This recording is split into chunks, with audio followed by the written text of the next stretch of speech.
Welcome to this quick little video, sort of behind the scenes on the car driving around the kitchen that you might have seen on my showreel.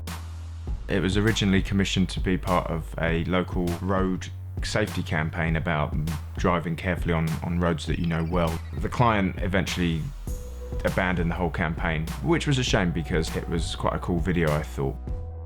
The process was, once I'd storyboarded the basic route the car would take around the kitchen, it was then to set up each shot and shoot them, obviously. Then in post, the first thing I did was to track the camera, which is able to then generate the sense of 3D space from the flat video image.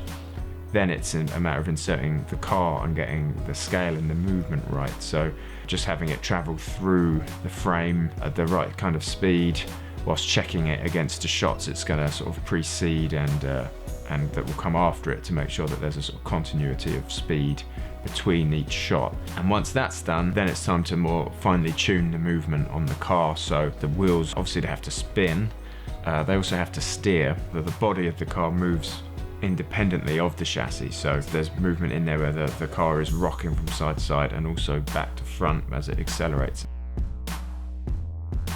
Every shot in the sequence is a motion control shot, and the main reason for this is that I knew that we'd be shooting in kind of quite large close-up the whole time, and the only way to get a nice controlled looking shot at that sort of scale was to use motion control.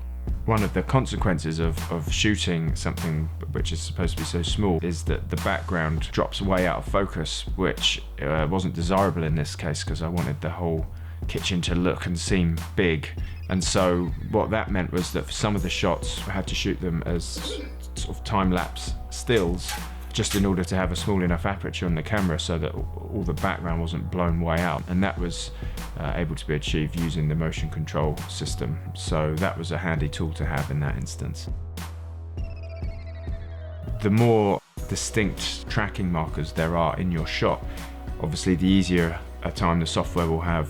But the shot, for example, where the car goes over the edge, there really isn't much in that frame for the software to analyze. So the advantage of having the motion control system is that I was able to do one pass where I loaded up the frame with tracking markers, yet I can then repeat the pass without the tracking markers and then just marry the two together in post. So the data from one pass and the actual video from another.